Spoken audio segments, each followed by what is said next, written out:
am Kerry, like my mother before me, and my mother's mother, and her man. Now I sit on an office stool remembering, and the memory of them, like a fan, soothes the embers into flame. I am Kerry, and proud of my name. My grandfather tended the turf fire, and leaning backward into legend, spoke of doings old before quills inked history. I saw dark heroes fighting in the smoke. Diarmid dead inside his Everard cave, and Deirdre queening upon Nisha's grave.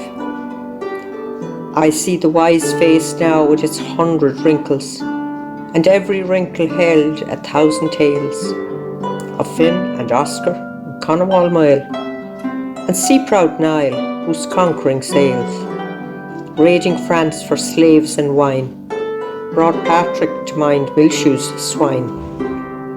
'Twas this I lived, skin to skin with the earth, elbowed by the hills, drenched by the billows, watching the wild geese making black wedges by Skellig's far west and down a skall of the willows.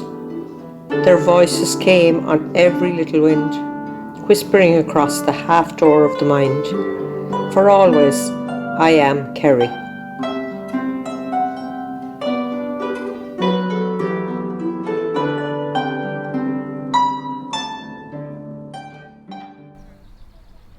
Welcome to the Kingdom of Kerry, a unique and special place. Is Misha Princhiaso Kahasig, agus is as Ciarraí here me. Beg me chun cur I bhur láthair inmh, scéalta, ceol agus seanachas muintir Ciarraí, Comhaltas an tradiisiún láidir chomhaltais atá sa chun dé. Tá mé an seo inmh os cór dúchas, an ceann áras nua atá ag chomhaltas Ciarraí agus a oscailíoch ag 2000 agus a 90. Tá sé lonathe ansa sa Kerry Sports Academy sa Munster Technological University I Drálaí. In our opening scene, we heard the words of our famous Carthasaighean poet Sigerson Clifford from the poem I Am Kerry. And in a way, this encapsulates how any person who was born or lives in Kerry feels about living in the kingdom. However, to tell the story of Kerry, we must first go back to the very beginning and to the shores of Kinmare Bay for the arrival of the ancestors, the Milesians, to this island over 3,000 years ago.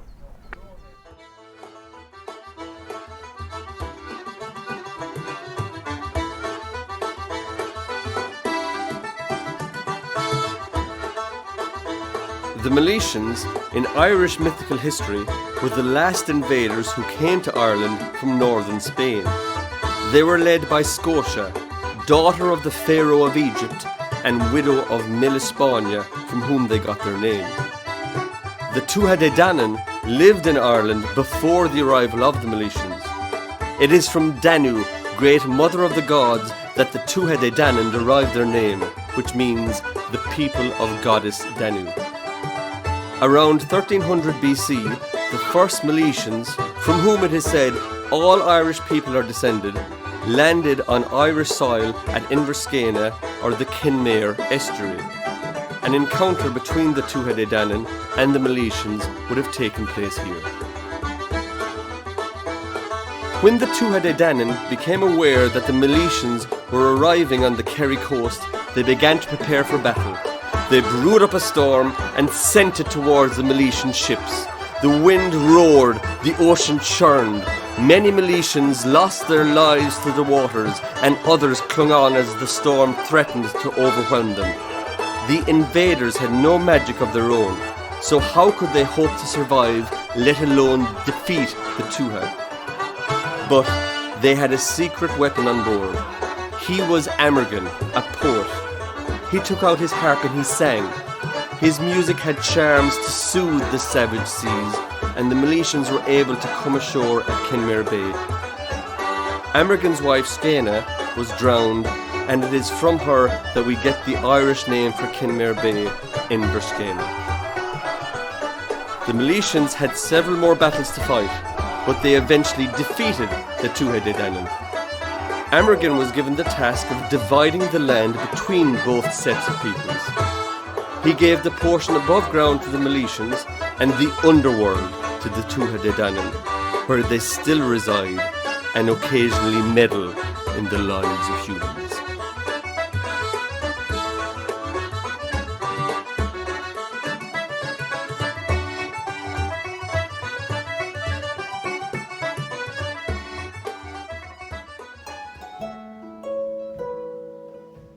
From a very active branch of Conradh na Gaeilge in Nadine, the first Comhaltas Cultúrtha Committee was founded with approximately 60% of members from Conradh na Gaeilge. Traditional music, song and dance flourished in the area at this time, and before long, from the proceeds of Feshanna, concerts and Céileatha, the group were well on their feet. All county GAA, Conradh and Fleadh meetings were held in Tralee at this time, and in 1955, Kenmare was asked to host Fleadh Cheoil Ciarraí, a great honour for a new club whose work and commitment rated high in the county.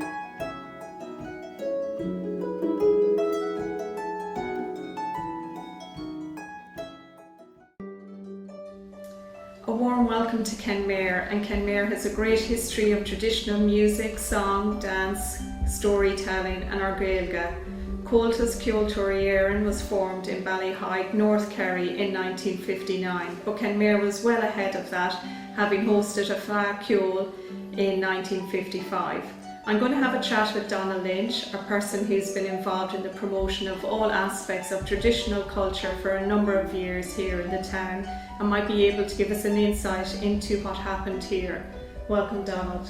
Thank you, Sheila. So I know you weren't around in 1955, but you may be able to give us an insight into that first Fleadh and how it came about. There was a local branch, Conradh na Gaeilge branch in Kenmare at the time, and they held the Fleadh in 1955. So we got an account of it from Johnny Moriarty, a local man from Kenmare who was involved in the organising committee at the time. It was held in the Carnegie Hall. About 120 forms were sent out, over half them were returned. The competitions went during the day from around 3 p.m. to evening time, 7-8 o'clock, and then after that there was a Kerry which went on until the early hours of the following morning. In Kenmare, that summer 1955, at this fish, he, Colin himself and Cornelius and Dennis Murphy played together.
Am I correct in saying then that a branch of Comhaltas was set up in Tusist in the 1970s?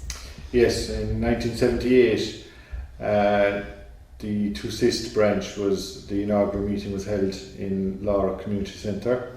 The county chairman at the time, Seamus Conacour, and Secretary Trasta Ferreter came down. So the branch was formed, and soon after events started, and Irish music lessons and competitions such as Ceol na Gearig, Ray Dory, Fleadh, attending Fleadh, and so on. I was a member of that branch myself growing up for many years. Very good. And so moving on to more recent years then, you were involved with bringing quite a few fleadh to Kenmare. Yes, in 2002 we held our first county fleadh, which was at the time where the two Sist Kenmare merged and it became the two Sist Kenmare Comhaltas branch. So we held 3 fleadh from 02, 3 and 4. With a very good committee and strong committee, so we kept it going for those 3 years. Then the same committee came back to life again a few years later, and we had the Munster Fleadh in 2008 and another one in 2010. So they were a great success, and we were all delighted to be involved in that. And you know, they were great events for the area and great for the promotion of the tradition in this area. Great achievement for the town, isn't it?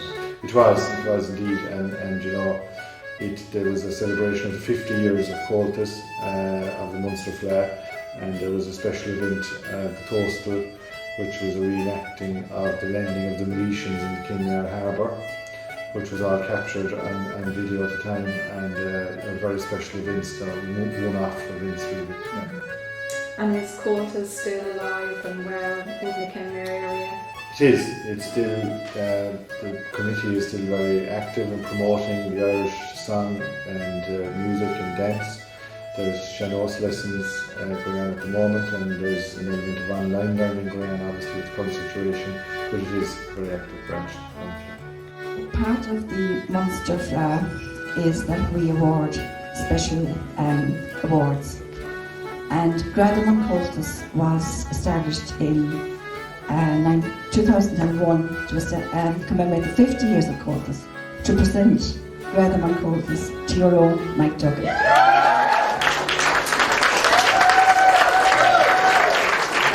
This certificate goes with the Gradam Comhaltas so that Mike can put this on his memoirs and to prove that he did get Gradam Comhaltas Gabriel Amsterdam.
Fleadh Cheoil in the moon in the month of July 2010, when the Munster Fleadh Cheoil was in Kerry again, with musicians from Limerick, from Cork and Tipperary, from Waterford too, and our own Lissy Clary. Oh, I've met my love there at the Munster Fleadh Cheoil in Kenmare. Balling, she a balling, in Queen of the balling, she a balling, in Queen of the balling, she a balling, in Queen of the boilers in room, ag Fleadh Cheoil in the moon. There were fiddlers from Clare and more from Sliabh playing polkas and slides, jigs and reels and mazurkas, the set dancing too. It was well represented by 4 in the morning. As I leave behind Eddie, it's like purple splashed on green. My soul is strangely fair.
Here we must leave behind Nadine and travel the renowned Ring of Kerry through Glenbeigh, where we will hear the fine music of the O'Sullivan family, Aideen, Taig and Paddy from Ceoltóirí na Nglaunta. Lanimid Raigan Shin Gadi Dangani Kush, Bala agus counter atá anachá o hif Cheoil agus tradiisiún an Drolín. Here you will hear about the tradition of the Rans Day and also the history of the Dingle Fife and Drum Band.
The Wren, the king of all birds. St. Stephen's Day he was caught in the furs. So up with the kettle and down with the pan, and give us a penny to bury the wren. Although he was little, his family was great. Rise up, decent woman, and give us a treat. We followed the Wren 3 miles or more, through ditches and dikes and snow galore. I have a small box under my arm. A penny or twopence wouldn't do it no harm. Oh, Droleen, Droleen, where's your nest? It's in the bush that I love best. It's in the tree, the holly tree, where all the boys will follow me. The Wren, the king of all birds. St. Stephen's Day he was caught in the furs. So up with the kettle and down with the pan, and give us a penny to bury the wren.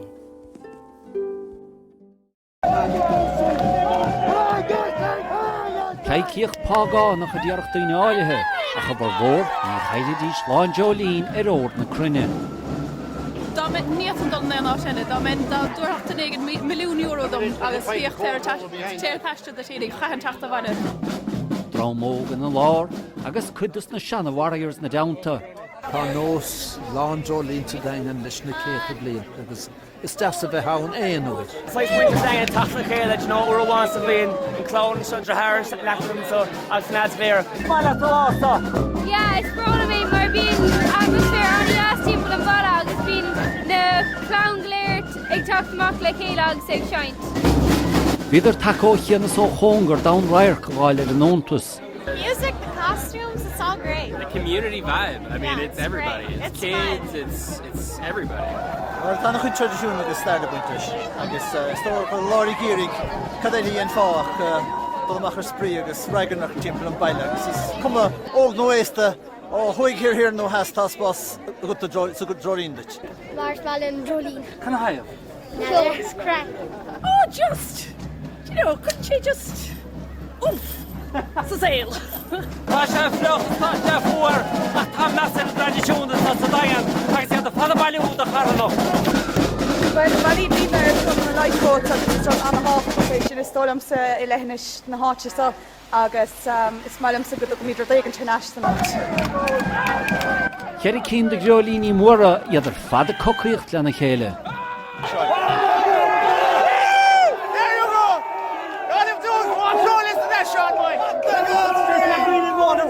This year. Divine them, they're useless. But they want around this town, it's the country ran! Anna sléib siarramach san ihe, crí agus anam chorcoghine gur fada buana. The marching traditions of Dingle town are very significant. They're very important to people within the town and the music that goes along with them. It's the soundtrack of Dingle town, really. And there's 2 strands of the tradition, I guess. The first one is the Dingle Fife and Drum Band today and the marches that they do. So the Dingle Fife and Drum Band is the town's band, and over the years, while the fife is the instrument for the main instrument for the last 100 years, there would have been pipe bands as well.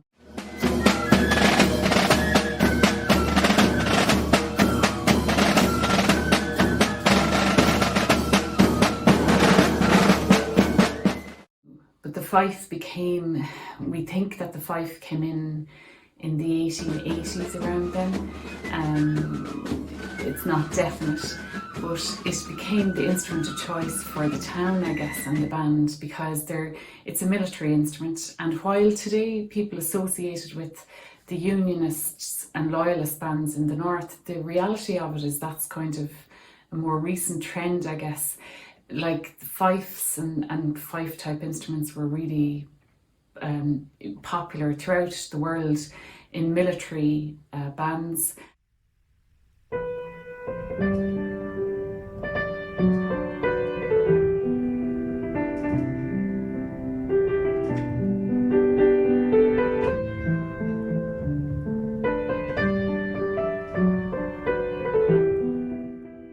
The fife became the instrument of choice in Dingle, and the fife and drum band lead different celebrations through the year, and those celebrations are basically marches around the town following a traditional route.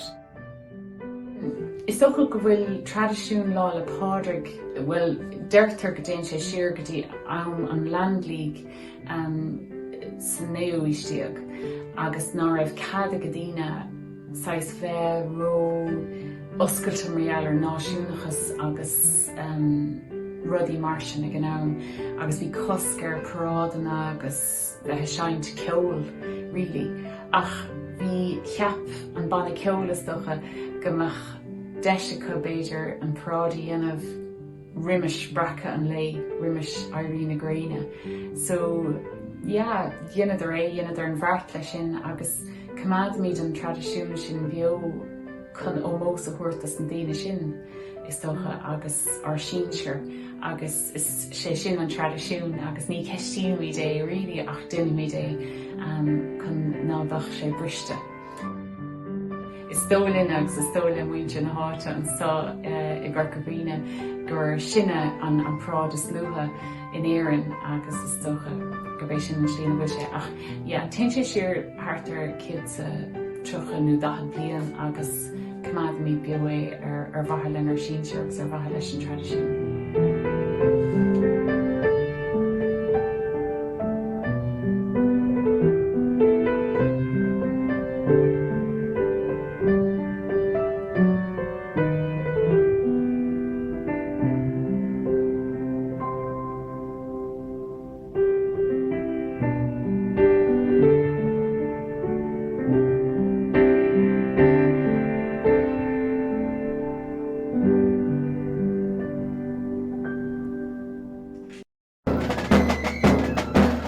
.6 a.m. in Dingle, and this is normally Ireland's earliest parade.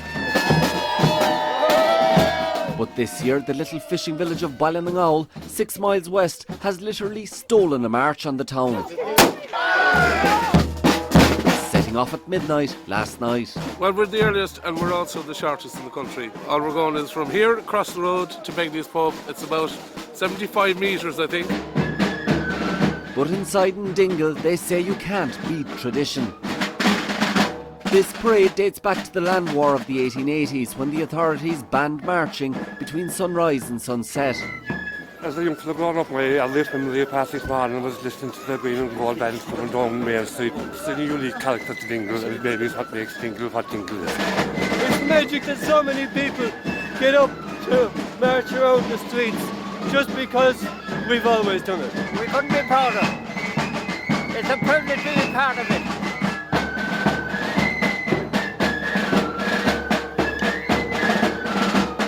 And there's great pride in the Dingle Fife and Drum Band and the music which they play. And the music, the repertoire is made up of marches, jigs, some sort of slide type tunes and polkas. It's very different to the repertoire of, we'll say, the dance music repertoire of maybe to the west of the town and that, and it's always been that way. And then the second strand, I suppose, is really the Wren, and hunting the Wren and the Wren's Day, or whatever way you want to call it. We call it the Wren locally. And the Wren has survived in lots of different places, of course, and in the north of north part of County Kerry, West Limerick, very strong, parts of Cork, Clare, all over the place really. And it's a tradition that's not even confined to Ireland. Of course, you find it in the Isle of Man, different places in Europe, in Newfoundland and places like that as well. So it's not confined to Ireland. What makes Dingle a little bit more unique is just the way in which it happens, and I suppose the strength in numbers in the tradition. So again, it's documented back. It's hard to pinpoint when it would have become so important or how far back it goes with these traditions. It's almost impossible to tell, but it's documented back to the 19th century. We assume it was there before that. And the way the tradition is today, there are 4 main groups in the tradition, and depending on where you're from geographically in Dingle, you're part of whatever group you're in from that part of town. So I'm from John Street or Shroudone, so we're part of the Shroudone Wren. And then there's a Green and Gold Wren, the Goat Street and the Key or the K. And the Shroudone is the oldest of the groups really documented, and we have a catch cry or a sort of mantra: we never died a winter yet. And the devil himself wouldn't kill us in the summertime. So we never died of winter yet is often shouted on the streets that day. And I suppose what's unusual as well, so it's an unbroken tradition, and that's very important to the people of Dingle. It's very important to us that it remains unbroken. While it's just for a day, the build-up happens or starts happening for a couple of months beforehand. So straw suits are made, music rehearsals happen, and each of the 4 groups has a musical band. The style of playing is, I think, very distinctly Dingle, and we play, there's a lot of marches. Some would be quite common. You will have like the Sean Souths and Maggie or Nora, as the song is, and things like that. But then there's more unusual marches, there's more unusual slides that we think were even written by people in the area. Like we've one on the street called Humpty Dumpty. So it sounds a bit like the nursery rhyme Humpty Dumpty, but there's a 3-part version on our street and there's a 2-part version in 2 of the other groups. So there's even within the town, people feel there's sort of differences between the bands in the Wren.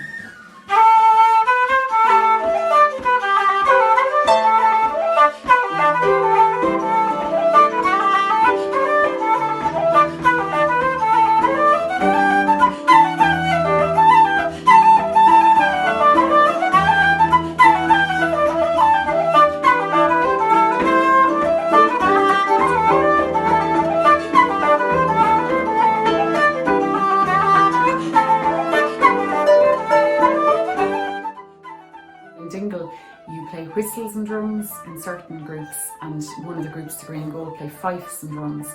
So I suppose Shroudone would have over the years played pipes and different things and fifes, but even though a lot of people in the group would play fife, whistle is easier to get more people involved in. So we'd have a group of maybe 25 whistle players, people that would fall in and out, and the drummers as well.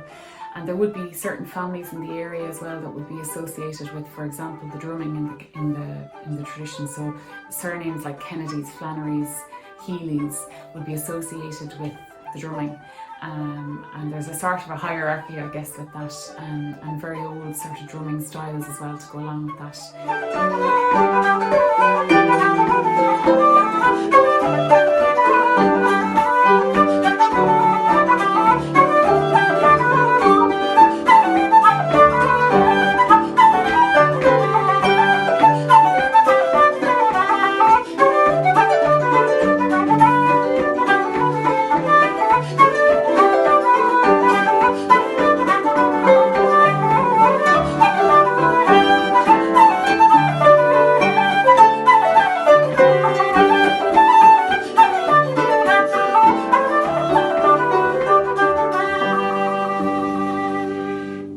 Recent years, like tunes like, I suppose, the anthem of the town is Old Comrades, which is in repertoires elsewhere in the country.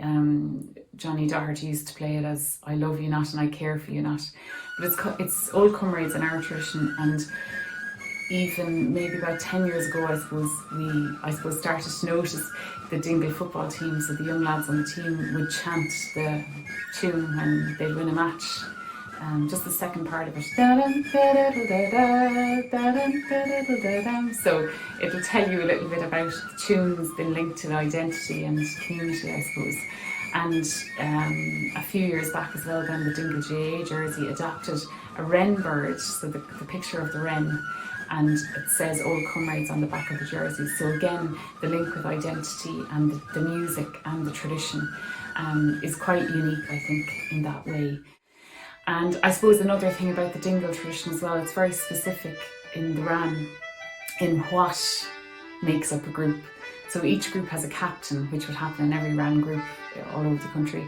But there's a banner then depicting the name. We have separate colours, so the Shroud on Wren are blue and white, the green and gold are green and gold, as you can imagine, red and white for the Goat Street, and green and white for the key or the K.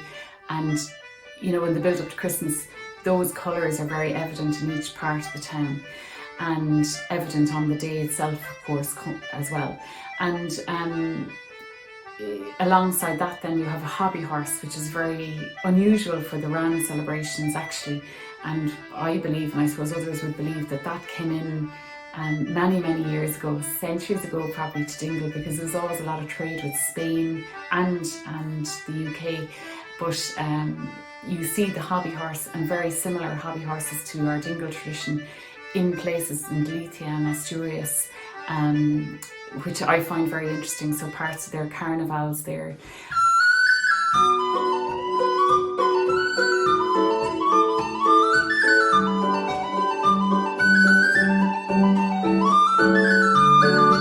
And the straw suits are very important. The Shroudone in particular would be known for the straw suits and the making of the straw suits and keeping that tradition alive and passing it on to the next generation.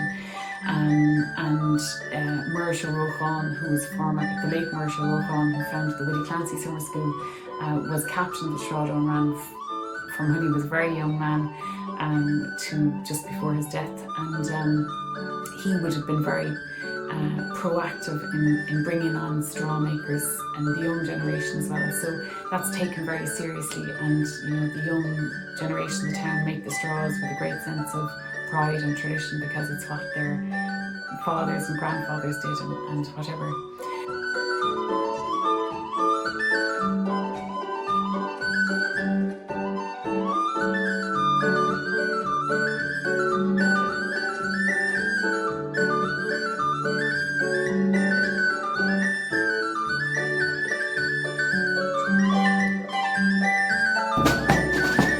The tradition and the heritage is very much appreciated here, but it's also a day for roguery and plenty hijinks.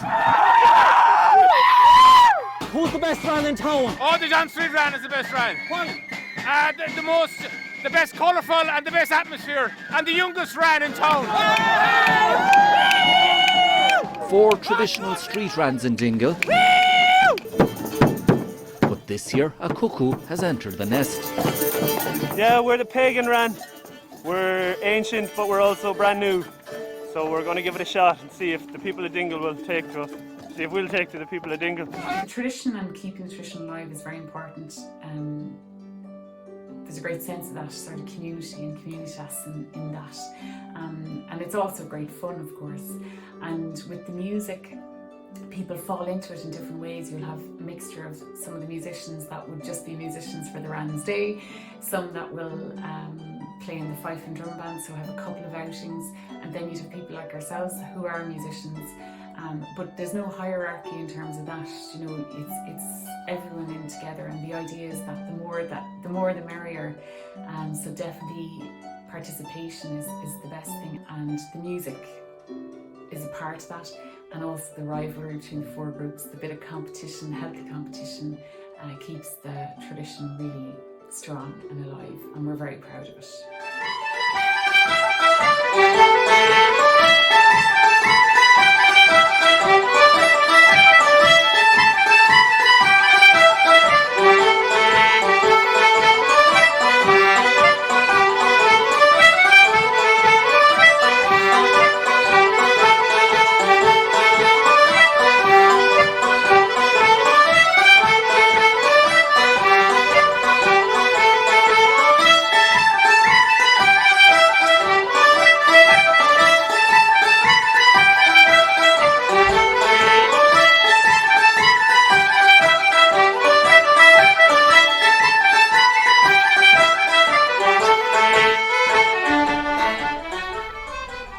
Fágamid slán na gaibh in Seán Riocht.